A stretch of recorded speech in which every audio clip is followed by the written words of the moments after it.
12 تا گل صبح که ساقه هاشون چیدن، یکیشون توی دنیا یه روز خوش ندیدن.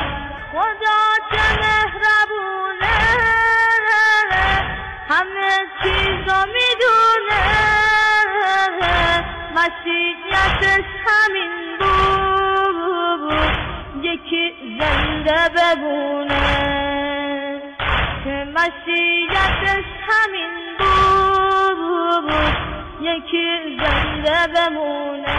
یه شاخه گل نرگس فقط مونده تو دنیا، یه شاخه گل نرگس فقط مونده تو دنیا، که عطر اون پیچیده تا اون عالم بالا.